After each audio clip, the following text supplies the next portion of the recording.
guys, balik lagi di ngoleksi, ngobrol golek solusi. Gimana sih? Nggak kompak banget, sebel. Mas, BTW ya, akhir-akhir ini kemarin ke belakang sih sebenarnya di Pati lagi rame banget. Aduh gila sih itu, beberapa isu yang emang jadi perbincangan para warga Pati. Oke. Tahu nggak? Tahu. Apa tuh? Kalau sampai akhir bulan ini, itu ada 3 momen yang paling menyita. Ya. Yang pertama ada bullying, terus ada video asusila. Ya. Terus sama itu yang paling bikin aku gak habis pikir itu bupati kita. Oke. Kita akan membahas satu persatu. Satu lah ya. Dari bullying Ini miris sih sebenarnya karena pelakunya ya masih anak remaja gitu ya, dan menimpa anak remaja lainnya. Oke. Gimana tuh Mas? Sebagai dulu korban bullying juga. Pernah dibully berarti Mas? Pernah. Dulu SMP pernah dibully gara-gara beda kepercayaan. Beda kepercayaan, gue dibully gitu, dan dampaknya itu mengerikan sih. Ya, benar banget. Kayak belajar juga nggak fokus. Terus adanya tuh ke sekolah tuh adanya rasa takut. Ya. Emang kalau bullying itu sendiri emang budaya yang harus berhangus ya, karena itu emang impactnya nanti ke korban tuh besar sekali gitu. Bahkan bisa nanti berpengaruh sama mental healthy-nya juga ya. Ya, sebagai orang yang itu konsen di mental health sekarang ini, kayaknya korbannya kalau saya korbannya itu butuh pendampingan gitu. Ya untungnya saya dulu didampingi seorang konselor juga ya. Konselor, karena di gereja saya itu puji Tuhannya pendetanya itu seorang konselor gitu. Jadi bisa dibimbing gitu juga. Tapi nggak tahu ya apakah masyarakat pada umumnya itu mengerti tentang mental health. Kayaknya sih di Pati mental health tuh nggak begitu. Mungkin nggak banyak orang yang begitu kayak peduli tentang mental health gitu. Mungkin bukan kok nggak peduli, tapi kesadarannya masih kurang gitu Mas. Ya. Baik di masyarakat, jangan kita pandang masyarakat di dalam rumah aja. Iya. Itu juga nggak, masih kurang ya sebenarnya. Okay. Anak murung itu yang ada malah dimarahin, diomelin. Anak malas belajar tuh diomelin. Bukan ditanya kamu kenapa gitu kan. Okay. Sebenarnya kan kesehatan itu jiwa itu untuk masa milenial seperti sekarang itu sangat penting gitu. Saya nggak tahu kelanjutannya video itu sampai mana akhirnya. Mungkin teman-teman bisa coba tulis di deskripsi ceritanya itu setelah video itu viral, apakah ada penyelesaiannya atau tidak. Monggo bisa tapi penting sekali untuk korban bullying itu atau apapun itu harus didampingi sih. Gak cuma korban sebenarnya sih Mas, karena pelakunya juga masih remaja, masih anak-anak gitu. Harusnya kita orang tua atau orang yang lebih bertanggung jawab lah ya, orang dewasa gitu, juga mendampingi tersangka, bukan tersangka sih, pelaku ya. Pelaku bullying itu untuk memberikan arahan, memberikan pengetahuan kalau emang itu sebenarnya kebiasaan seperti itu bukan budaya yang bagus gitu. Nanti dampaknya bakal panjang buat dirinya juga kan. Iya benar itu. Tapi gara-gara video bullying itu, warganet sekarang sudah mulai mencari tahu Kota Pati sih sebenarnya. Pada waktu itu muncul di Twitter tuh banyak trending ya jadinya. Trending itu yang membuat di sisi saya sebagai orang Pati juga agak agak malu ditanyain seperti miris ya. Kenapa harus kasus yang seperti itu gitu yang mencuatkan yang membuat Pati itu dicari orang. Enggak bukan prestasinya ya benar. Bukan prestasinya tapi itu miris, sampai miris. Di tag ke saya gitu. Ini orang Pati nih. Waduh. Di Twitter kita kepanggil, gitu, berasa terpanggil karena orang Pati ya. Merasa jadi jubir di sosial media. Ya, tapi kayaknya emang nggak kedengeran sih ya tindak lanjut dari kasus itu ya Mas ya. Karena mungkin orang cuma lihat ya udah sekadarnya naik habis itu ya udah. Ya udah gitu. Bagusnya kenapa itu sampai kita nggak dengar kelanjutannya? Karena 2 hari setelah itu oke. Ini kasus yang lebih hot muncul lagi di Pati. Apa lagi tuh? Kayak konspirasi kan. Kenapa harus beruntun gitu ya? Kan kita bingung nonton yang mana dulu. Jadi ada video asusila lah ya. Jangan mesum lah, asusila. Iya. Yang muncul. Jadi video ini tentang seorang sejoli lah. Karena saya tahu hal itu dilakukan karena rasa cinta dan sayang, bukan karena hanya nafsu doang. Penasaran juga kali ya Mas. Tapi cuma salah tempat. Oke, salah tempat. Ya, mungkin salah tempat. Karena nih ketika kita ngomong seks langsung ya tabu sekali gitu.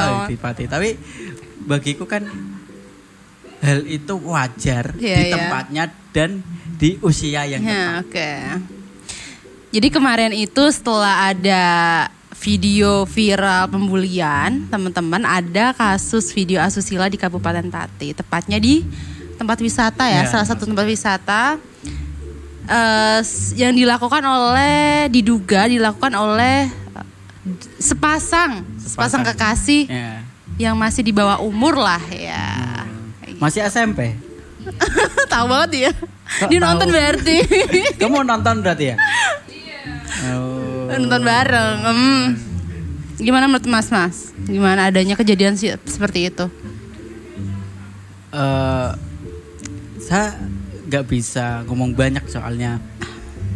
Di sisi lain sedih sih lihat mereka pasti. Untuk itu. Bagaimana pendidikan seks yang mereka dapatkan dari sekolah dan dari keluarga.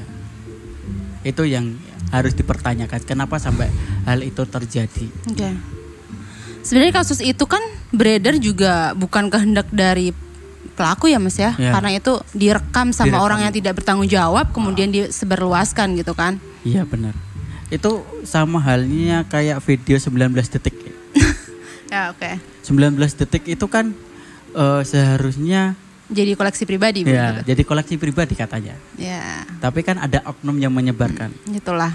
Nah, kalau menurutmu yang patut dihukum siapa sih? Kalau patut dihukum ya. Kalau menurutku yang patut dihukum pertama orang dewasa. Iya, orang dewasa. Iya nggak sih?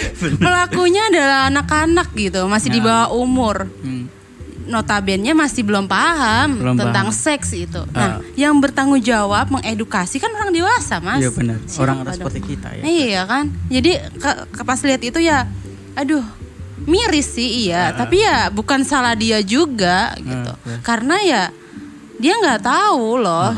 Seks itu nantinya bakal berdampak kemana gitu. Dan dia nggak tahu kapan sih maksudnya tepatnya dia bisa melakukan seks itu gitu. Ya, betul. Kalau teman-teman masih ingat, Ati ini seorang guru biologi. Jadi secara teori dia tentang kesehatan reproduksi paham lah itu. Sedikit banyak lah belajar paham. Gitu. Tapi balik lagi sama pembeli yang itu. Bagaimana kedepannya mereka? Tapi itu apa? Info terakhir mereka dikawini. Dinikahkan. Aduh, bingung dong. Dinikahkan. Ya, gimana ya? Yang pertama sih yang perlu kita lakuin sebelumnya untuk mencegah hal ini biar nggak terjadi lagi nih. Ya kita patutlah memberikan pendidikan seks sejak dini sama anak-anak gitu. Mulai dari kebiasaan aja, misalnya Misalnya ini juga mencegah pelecehan seksual juga ya Mas ya, kayak sederhana aja sama anak kecil yang ngasih tahu kalau bagian tubuhmu ini adalah otoritasmu gitu, rumah kamu. Jadi ketika orang lain menyentuh badan kamu harus izin dulu gitu. Termasuk orang tua ya? Termasuk orang tua kayak gitu. Jadi kan selama ini kayak aku ya dulu jujur aku dari kecil itu nggak dapet sex education itu secara spesifik gitu, secara langsung karena mungkin orang itu nganggapnya masih tabu. Apalagi kalau cewek ya, kalau mens gitu kan perlu diedukasi ini apa yang terjadi kayak gitu kan. Mungkin di fase SMP remaja gitu masih bingung gitu loh Mas, masih nyari taunya di mana gitu. Jadi mungkin karena dia bingung tapi kepo, rasa ingin taunya kan tinggi, jadi nyoba kayak gitu kan. Zaman sekarang gitu ya. Akses informasi banyak, tapi kalau kita nggak ada, anak-anak ini nggak ada yang ngarahin, otomatis ya. Bisa gak sih kita juga menyalahkan ini gara-gara faktor sekolah? Bisa sih, bisa. Karena pendidikan anak juga ditempuh di bangku formal ya. Tapi kan gimana ya, kalau emang sekolah itu nggak cuma ngasih ilmu saja, tapi juga pendidikan karakter ya. Cuma ya nggak 100% kan Mas. Soal pendidikan itu dibahas di bangku sekolah. Orang tua, keluarga terdekat, lingkungan juga mempengaruhi faktor anak kan, pergaulan anak kayak gitu. Berarti lebih pentingnya itu seks edukasi diberikan di keluarga. Iya, di keluarga penting banget sih. Sama orang-orang sekitar, karena kesadaran masyarakat di Pati pun ya, di lingkungan, di aku pribadi lah ya, di desa itu masih kurang banget. Apakah berisik ya di kantor? Apakah baiknya kalau media seperti kita juga mempunyai peran penting juga untuk mengajarkan seks edukasi? Penting sih, media itu kan media itu menjadi alat ya untuk menyampaikan pesan kayak gitu.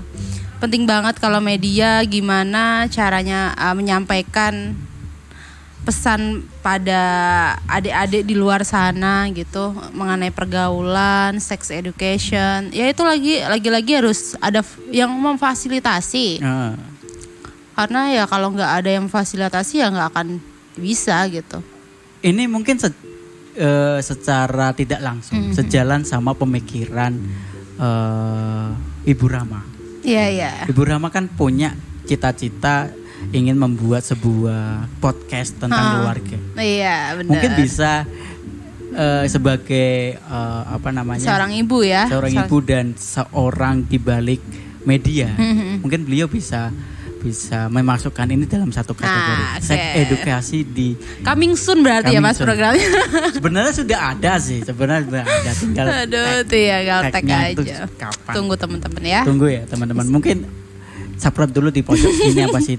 Ada linknya atau di bawah deskripsi kita akan ada link tentang channel itu. Kita akan tinggalin 2 masalah video viral. Yang ramai di Twitter dan ada lagi sih ya. Ada lagi ini lebih ramai. Yang lebih ramai dari kedua dan itu. Dilakukan sama pejabat publik. Ya, itu. Salahnya. Siapa Mas? Bapak Bupati kita, Bapak Haryanto. Itu apa ya namanya? Foto dengan pasangan pengantin tanpa menggunakan masker. Sedangkan beliau adalah seorang pejabat publik yang hari ini bertugas untuk menjadi panutan. Menurutmu sikap beliau gimana ya? Ini kemarin ramai banget di media sosial ya, Facebook apalagi yang beredar foto Pak Haryanto, Bupati Pati itu sedang berfoto sama pasang pengantin ya Mas ya. Kabarnya emang beliau itu jadi saksi pernikahan gitu. Jadi melepas masker saat berfoto. Gimana ya? Intinya sih pejabat publik itu emang harus hati-hati gitu ketika bertindak, apalagi di sekarang di masa pandemi seperti ini kan banyak banget kebijakan yang membatasi gerak-gerik manusia. Kayak sampai kemana juga dibatasin, nggak boleh ini, nggak boleh itu. Pasti kan udah lama lagi ya, udah setahun lebih loh kita di masa pandemi sekarang ini. Banyak banget kebijakan yang mengekang lah istilahnya tuh, kayak ngekang, kita nggak bisa bergerak sesuka hati gitu. Kita pacaran aja dikekang. Nah gimana dong? Gimana? Gak capek hati itu. Nah tiba-tiba muncul lah foto itu. Gimana kita gak geram gitu ya. Mungkin itu peringatannya buat para pejabat publik, apalagi seorang bupati ya, orang nomor 1 di Kabupaten Pati gitu. Sebenarnya bukan salah masyarakat juga sih ya, karena ya emang kita tuh mungkin udah capek gitu sama kondisi yang seperti ini, nggak bisa kemana-mana, tapi nggak kelar-kelar gitu. Ternyata ada pejabatnya yang seperti itu gitu, yang kita jadikan panutan. Iya, ada bapaknya yang seharusnya memberikan contoh, ternyata tidak seperti itu. Ya. Mungkin dia lupa. Yang pertama, mungkin. Atau enggak, dia pasti punya ajudan lah. Ajudannya juga lupa. Iya. Tapi kemarin klarifikasi juga Pak Haryanto ya Mas ya di medsosnya. Itu adalah klarifikasi paling, mohon maaf nih ya Pak Haryanto, paling lucu. Kenapa? Karena dia tidak meminta maaf. Oke. Dia membenarkan, tapi seakan-akan itu dia cari kebenaran sendiri. Oke. Bukan, kata-katanya itu lucu bagi saya. Mungkin cara komunikasinya ya yang kurang tepat ya. Jadi walaupun kemarin tuh sempat ada klarifikasi seperti itu juga nggak kan niatnya buat meredam emosi masyarakat ya, tapi malah semakin panas gitu kan di media sosial, khususnya di Facebook gitu. Ya mungkin itu lagi yang perlu diperhatikan, cara komunikasi sama masyarakat itu juga penting banget untuk untuk memastikan pesan yang ingin disampaikan tuh benar-benar nyampe di hati masyarakatnya. Penting bisa ngadem ke hatinya masyarakat. Ya betul banget sih. Itu karena gila banget itu efeknya, karena hujat di mana-mana dan peringatan buat para pejabat publik. Iya, semuanya. Iya, karena emang pejabat publik ya emang harus siap dikritisi. Harus siap dikomen pedas sama masyarakat. Karena mereka emang panutan kita kan ya Mas. Itu juga jadi pelajaran mereka sih, para pejabat, untuk gimana sih belajar komunikasi yang baik dan benar. Oke, ya betul sekali. Karena banyak kita lihat baik nasional maupun lokal tuh kadang para pejabat itu tidak memikirkan jangka panjang. Ya benar. Asal keluar dari mulut, habis itu di up di media, jadilah viral. Jadilah sebuah blunder lah bagi kita, termasuk Bapak Bupati kita ini termasuk blundernya besar sekali. Iya. Tinggalkan dulu kali ya politiknya, biar ngademin hati nih. Aduh, kalau udah ngomongin politik itu rasanya membara. Benar. Aduh. Mungkin ke depan kita akan lebih membahas tentang isu-isu lokal.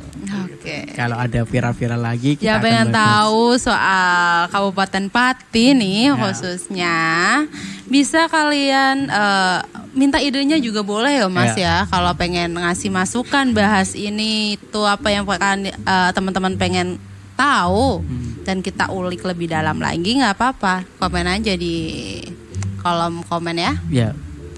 Penuhin kolom komentar seperti kolom komentar.